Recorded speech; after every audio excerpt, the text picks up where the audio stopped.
Je fais une courte présentation d'abord de l'endroit d'où je parle et ensuite je ferai défiler un certain nombre de diapositives que je vais commenter. Elles ont une valeur illustrative, hein, bien sûr.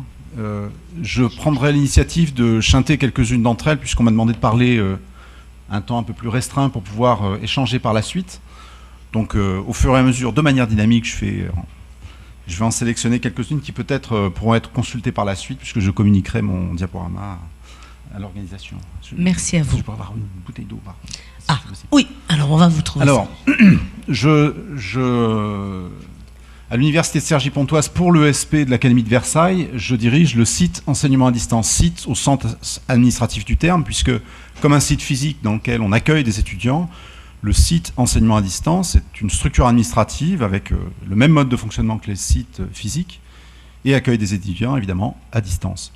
Donc, les activités qui s'y développent se différencient des sites physiques traditionnels, alors que nous avons pourtant du secrétariat pédagogique, des enseignants qui font de la direction d'études.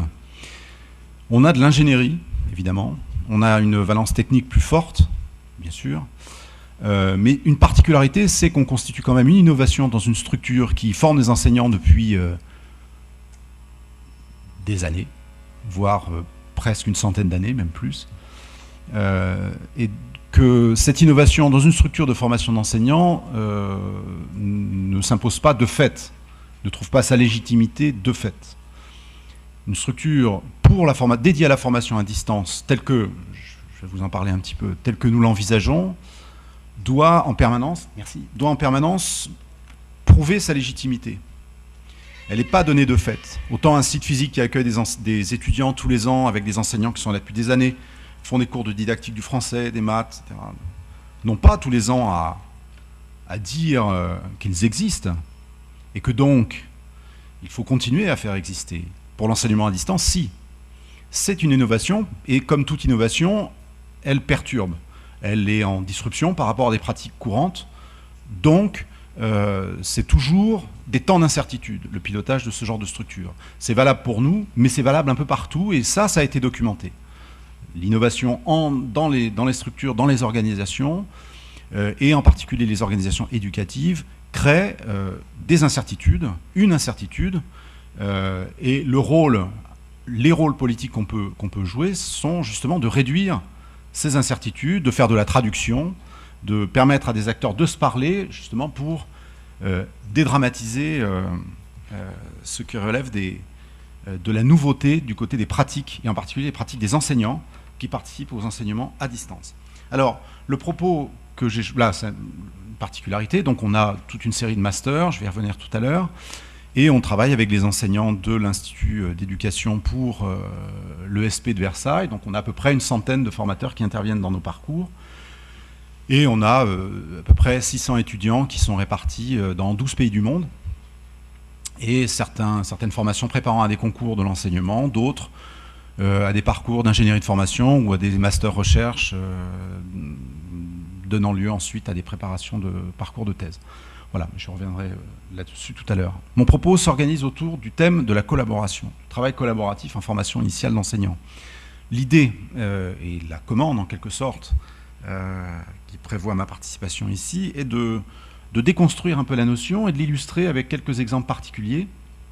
Donc c'est ce que je vais faire. Je vais revenir sur des considérations un peu générales, en déconstruisant la notion et en proposant à valeur illustrative le cas de nos formations avec quelques enquêtes que l'on vient de mener à titre exploratoire pour l'instant. C'est véritablement dans une perspective d'améliorer le pilotage de la structure, mais aussi dans une perspective recherche, parce qu'il faut également continuer à conceptualiser, avancer, créer des modélisations, et puis pour permettre au dispositif d'être les plus performants possibles. Alors, donc voici pour le plan. Alors oui, c'est un peu compliqué parce que je dois manipuler deux trucs en même temps. Voilà. Ah, ça marche pas. Hop. Alors, je vais revenir sur quelques théories qui sont essentiellement cognitivistes. Hein. Donc, la notion de collaboration, l'idée c'est que tout est basé sur des interactions entre groupes, à l'intérieur de groupes. Et l'idée, c'est que justement, ces interactions favorisent l'extériorisation des connaissances préalables des apprenants. C'est ça le principe, en gros. Et l'émergence de conflits, ce qu'on appelle des conflits socio-cognitifs. Alors on parle de flexibilité cognitive dans l'apprentissage, c'est-à-dire l'idée qu'il y ait la diversité de points de vue fait qu'il y a des phénomènes qui émergent et que les contributions de chacun des collaborateurs dans une pratique collaborative, justement, offrent un éventail de représentations, une variété de représentations de l'objet d'apprentissage. Alors, on parle aussi de situer l'apprentissage en contexte, de favoriser l'ancrage social par le partage et la négociation des connaissances pour offrir aux apprenants l'occasion finalement de développer un univers mental et culturel commun. Bon, voilà. Alors, d'autres approches sont donc les idées fondamentales, je l'ai dit, interaction, représentation, partage de représentation, les interactions sociales entre groupes et la cognition répartie. Bon, donc voilà, il y a des théoriciens qui ont longuement traité de ces questions. Voilà du côté des apprentissages, mais il y a aussi une valeur ajoutée du côté justement des valeurs, c'est-à-dire que l'idée du travail collaboratif, c'est celle de favoriser le respect, la valorisation des apports de chacun. Le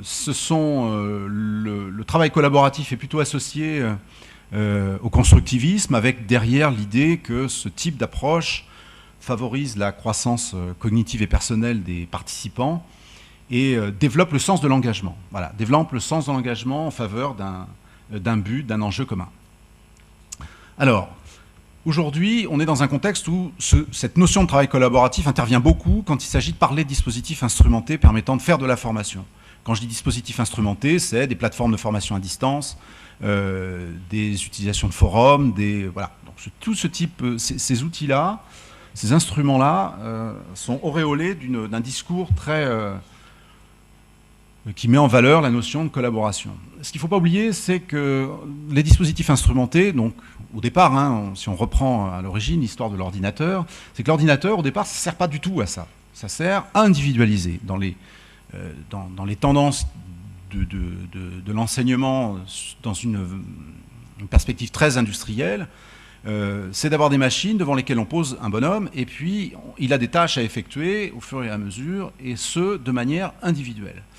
Or, on s'est rendu compte que finalement, si on mettait dans le contexte scolaire plusieurs élèves devant une machine, on arrivait à avoir finalement des interactions entre les apprenants qui permettaient de faire d'avoir du croisement de représentation et d'avoir justement des déstabilisations, restabilisations, enfin des processus qui étaient tout à fait en faveur d'un apprentissage beaucoup plus performant.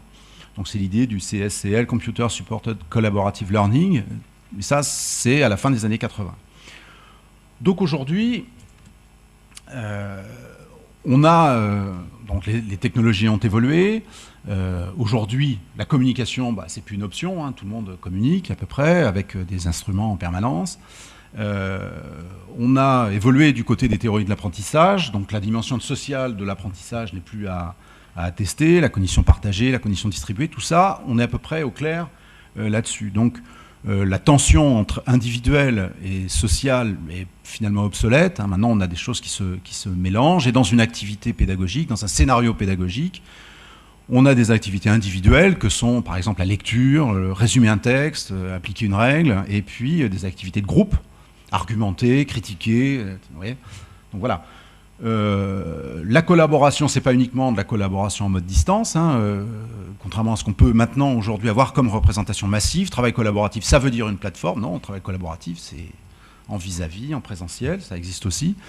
Et donc du coup, on dépasse le cas du blended learning, c'est-à-dire on est aujourd'hui dans pas simplement la reproduction d'activités présentielles à distance, mais véritablement dans des environnements où tout se conjugue, c'est des environnements computationnels, donc des environnements où tout se conjugue, voilà, en faveur de l'acquisition d'apprentissage, de connaissances, de compétences, etc. Alors, un mot quand même sur la notion de collaboratif par rapport à un autre terme très fréquent, qui est le terme coopératif. Bon, peut-être c'est du lieu commun probablement pour certains d'entre vous qui sont très investis dans ces affaires-là. Mais le travail collaboratif suppose, je reprends les définitions de Dillenbourg, d'abord le travail collaboratif, avant le travail coopératif, pose le postulat que les personnes ont même statut. C'est-à-dire, il n'y a pas de leadership particulier dans un travail collaboratif, ni division formelle du travail, de division claire et précise du travail. À l'inverse, le travail coopératif veut une division du travail et un leadership. D'ailleurs, au passage, le travail coopératif dans une lecture pédagogie nouvelle, Freinet, c'est ce type d'approche, c'est-à-dire une division du travail et un leadership, mais tournant et autogéré d'une certaine manière. Donc cette idée-là, on a donc une nuance à souligner entre ces deux approches.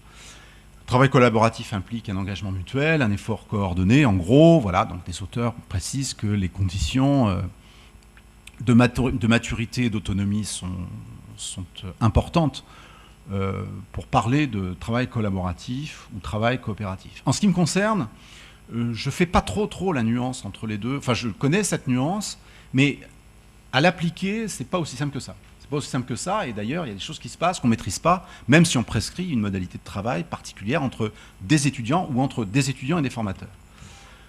Je reprends quelques contrastes avec des propos tenus par Éric Bruyard et Georges-Louis Baron, donc qui sont des spécialistes des technologies en éducation, et de leur histoire en particulier.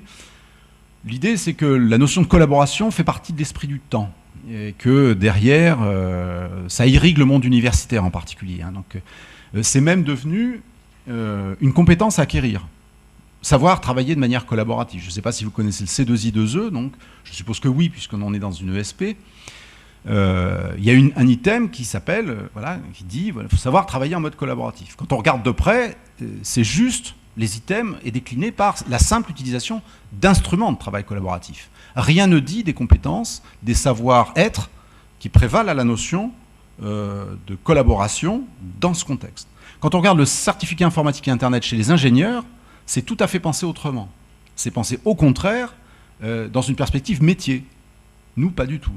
Là, c'est juste savoir utiliser des instruments de travail collaboratif. Donc il y a peut-être des choses de ce point de vue-là, si l'idée est intéressante, il y a peut-être des choses probablement à repenser. Donc d'où la confusion entre travail collaboratif et outils collaboratifs. Et quand on regarde de près le véritable travail collaboratif, c'est quand même, les résultats sont quand même assez modestes. On en reste quand même beaucoup au discours un peu messianique ou stéréotypé sur la nécessité du travail collaboratif. C'est vraiment des pratiques qu'on dit supposées désirables. Ce serait bien d'avoir du travail collaboratif, mais dans la réalité, ce n'est pas aussi simple que ça. On va voir par quelques exemples tout à l'heure. Alors, le travail collaboratif, c'est utiliser des instruments, donc on l'a dit il y a 2 secondes, des listes de discussion, des forums, faire de la visioconférence à plusieurs, enfin bref, des instruments sont tous maintenant extrêmement connus, documentés, voilà. Donc avec toujours, avec quelques instruments, donc sur la communication synchrone, en collaboratif, par exemple le chat, qu'on appelle, voilà, c'est le partage d'un espace virtuel et d'un maintenant, pour Bernard Blandin. Mais il ne faut pas oublier que quand on a un panel d'instruments pour communiquer sur une plateforme, sur un dispositif en ligne, par exemple, pour en revenir à cette préoccupation, on a des compensations des modes de communication en fonction des attentes prescrites et en fonction des styles également des étudiants et des formateurs. Mais surtout en fonction du mode de pilotage, c'est-à-dire du mode de management de l'activité des étudiants quand ils sont sur ce type de plateforme. Ainsi, on a des dispositifs qui se compensent les uns les autres. Si on a des échanges très dynamiques, synchrones, qui peuvent permettre à des représentations d'évoluer très rapidement, on en a d'autres qui sont beaucoup plus expositives, qui permettent un recul critique et de l'argumentation, comme le forum. Et ça, tout ceci est déjà assez bien documenté et connu. Voilà, ce qu'il ne faut pas non plus négliger dans ces utilisations, c'est tout ce qui relève des genèses instrumentales. C'est-à-dire le fait qu'on a des étudiants dont on suppose, avec une projection très importante d'usages sociaux, disons une projection importante de leurs usages sociaux sur des usages d'apprentissage en contexte universitaire, on se rend compte que ce n'est pas tout à fait aussi simple, que l'acquisition des savoir-faire et des connaissances reliées à l'utilisation de ces instruments nécessite une acculturation. Elle n'est pas donnée de fait. faut pas croire que c'est parce que les gens utilisent Facebook qu'ils sauront bien utiliser une plateforme de formation à distance, et surtout qu'ils comprendront directement la manière dont tout ceci fonctionne. Et le fait de connaître la manière dont tout ceci fonctionne est aussi un élément clé pour pouvoir se repérer dans un environnement qui n'est pas si évident que cela.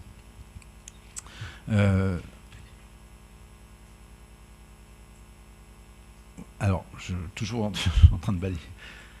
Parce que là, j'ai ma bidoche, vous voyez ce que je veux dire, et là, j'ai le direct. Voilà.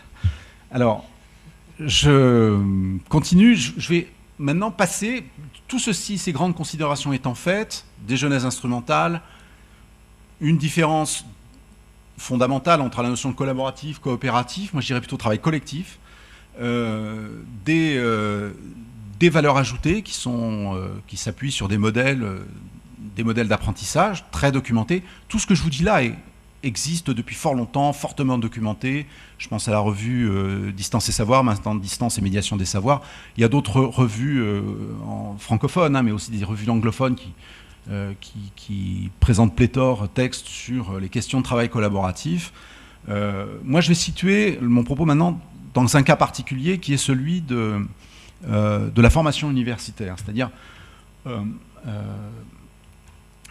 ce que ça apporte comme valeur ajoutée et ce que ça pose comme différents problèmes. Donc nous, on a le travail collaboratif,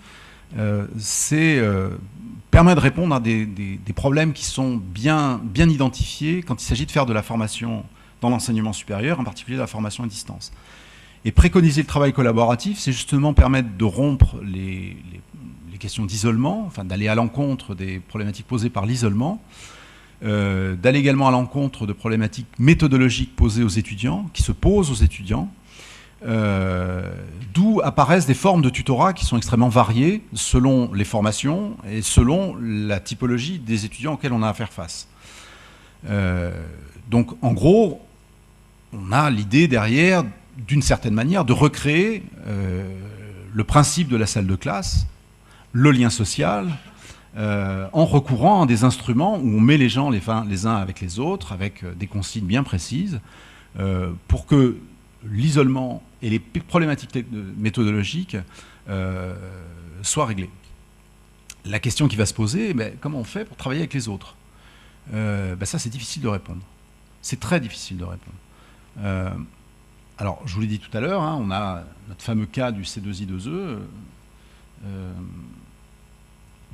qui présente des items reliés à l'utilisation d'instruments, mais ne dit rien du tout de la manière dont finalement les enseignants futurs devront travailler les uns avec les autres en mode collaboratif, puisque ça fait partie des compétences métiers, ça. Donc ça, c'est un petit peu délicat. Alors, donc ça, j'ai parlé des ingénieurs tout à l'heure. Donc après, la question est de savoir comment on va faire, donc quels sont les facteurs finalement qui vont pousser à la collaboration. Alors, Hélène Godinet a référencé finalement tout ce qui permet de pousser, de favoriser le travail collaboratif. D'abord, une incitation à utiliser des fonctionnalités de communication. Donc, on peut imaginer que si on met en place un dispositif, on prescrit des modalités d'utilisation, des instruments qui sont donnés sur celui-ci. Alors, la question de l'utilisation de ce type d'instrument sur une plateforme de formation à distance pose la question de la scénarisation pédagogique. Le fait de mettre en ligne un cours, des exercices, des tests, des ressources, ne suffisent pas pour satisfaire les objectifs d'apprentissage retenus. Il faut aussi associer à cela une guidance en termes d'utilisation des outils. Donc prescrire de manière claire et en fonction d'objectifs précis et de critères bien définis l'utilisation de tel ou tel dispositif. Si on veut, de manière idéale typique, penser la formation à distance dans une perspective où l'apprentissage collaboratif est au centre, au cœur de l'activité. Donc, nécessité d'un scénario. Alors, le scénario, il y a quand même une description importante et très spécifique du contexte d'usage. On identifie les acteurs qui sont expliqués, on leur donne un rôle à jouer, et on souligne la place que les interactions vont avoir dans la construction de la connaissance. Et ça, il faut que ce soit très clair pour les apprenants, pour les étudiants. Et donc, on propose des activités qui sont ad hoc, pas des activités avec des équations à résoudre, etc. On peut faire ça, mais c'est pas l'idée, a priori. Et une intégration, donc, comme je disais tout à l'heure, pertinente des outils. Et là, pour Hélène Godinet, donc, elle fait, dans cette revue, elle fait état d'un certain nombre de cas d'usage qui permettent justement de voir la manière dont tout ceci peut s'organiser dans une scénarisation pédagogique efficiente.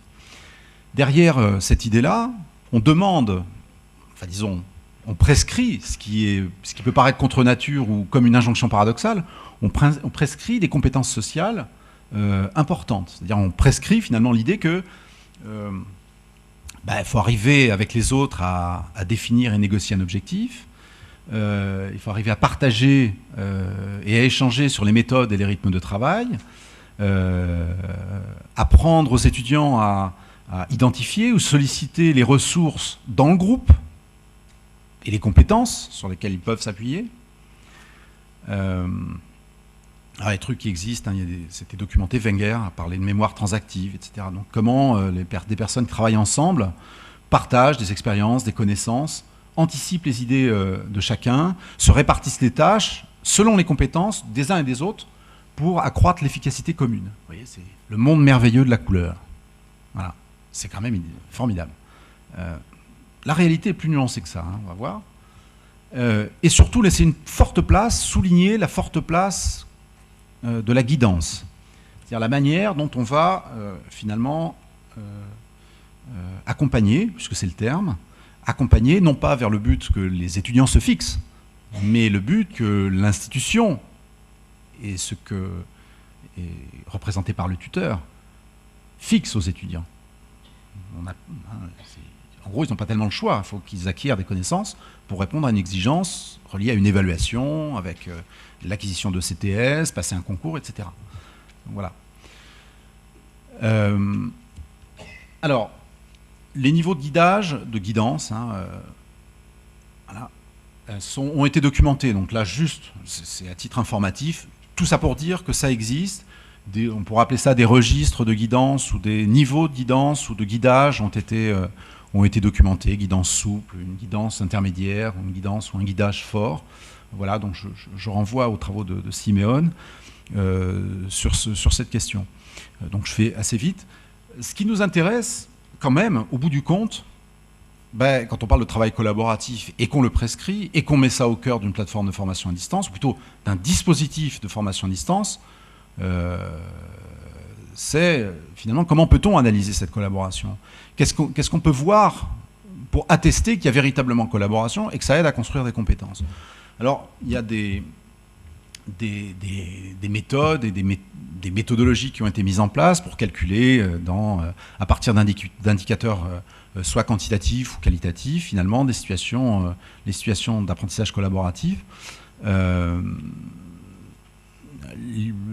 En général, c'est plutôt basé sur soit les échanges en situation collaborative ou l'analyse des traces laissées par les étudiants sur la plateforme. C'est des traces qui peuvent être à la fois des logs, mais ça peut être aussi la durée des logs, ça peut être aussi le nombre d'interventions sur un environnement particulier, ça peut être le nombre de téléchargements d'un document, le nombre d'échanges sur une messagerie, et on regarde s'il y a des corrélations entre ce qui se passe du côté du tuteur, ce qui se passe du côté des étudiants, mais aussi en fonction de ce qui se passe du côté des notes qu'obtiennent les étudiants, bien sûr, en essayant de balayer le plus possible les biais reliés à aux corrections, par exemple. On a d'autres approches qui sont la métrologie des forums, c'est-à-dire des analyses très quantitatives sur les forums. On analyse les interactions verbales sur les classes virtuelles, donc Peraya fait ce travail.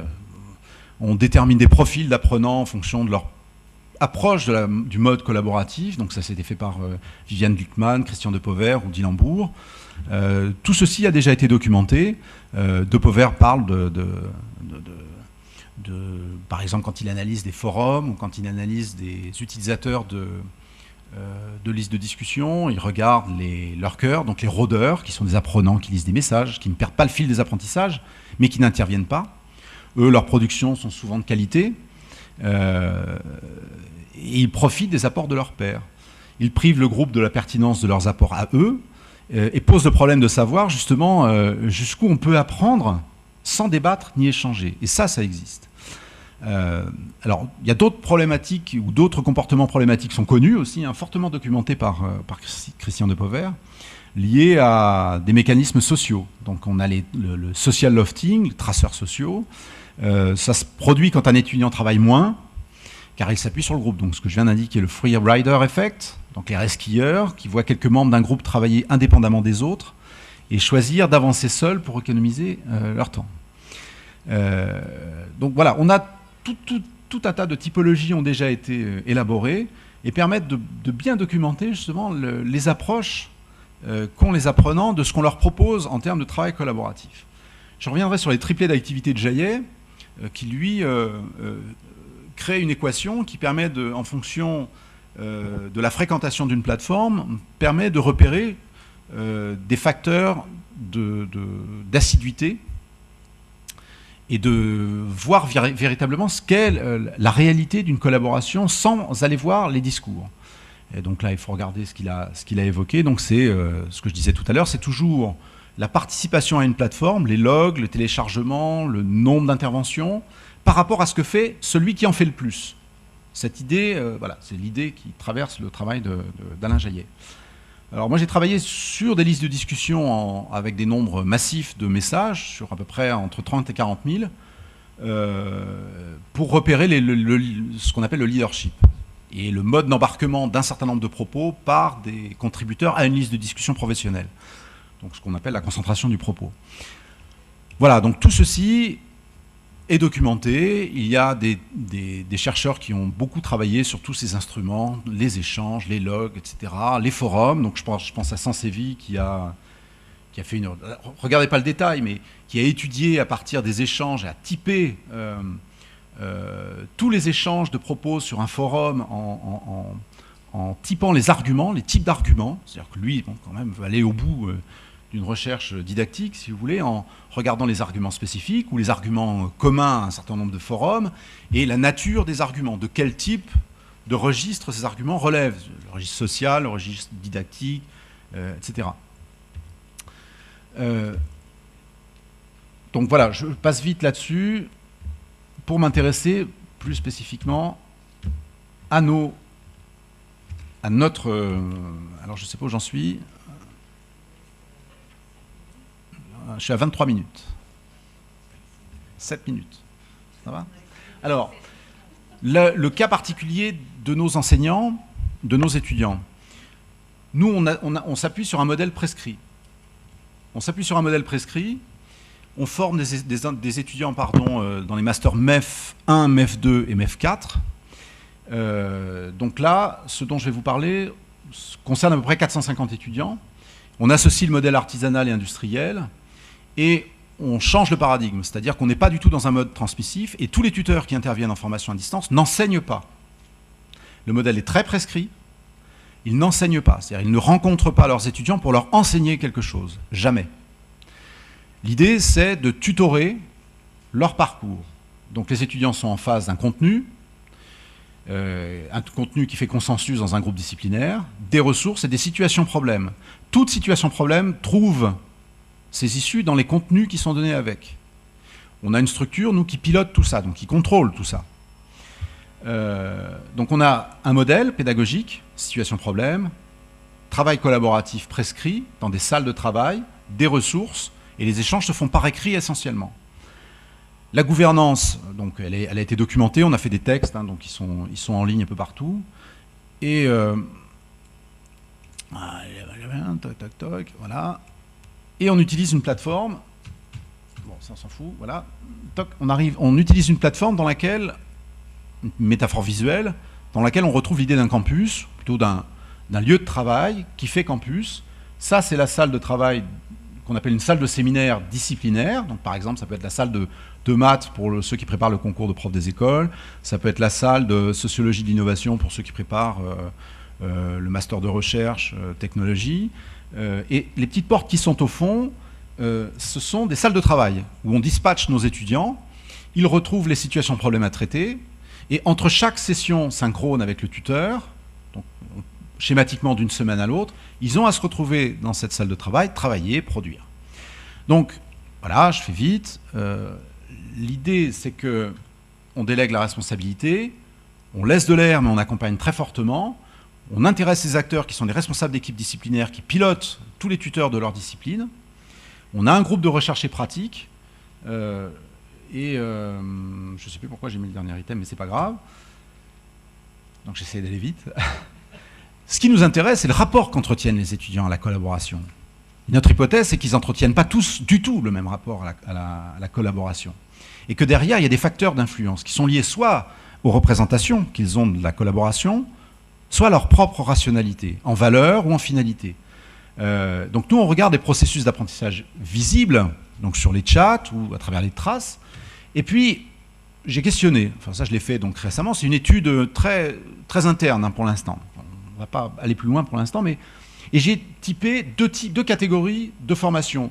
Les formations qui sont francophonie, donc on a un diplôme d'ingénierie de la formation qui concerne une centaine d'étudiants qui sont à l'étranger, en particulier en Afrique de l'Ouest, et un Master 2 techno de l'éducation qui rassemble également des étudiants de l'étranger, et formation initiale, FI, pour dire tous ceux qui préparent le concours PE, tous ceux qui préparent le concours PLP, CAPET, donc plutôt second degré, donc avec une finalité, préparer un concours. Donc voilà à peu près les effectifs. Quelques points rapides.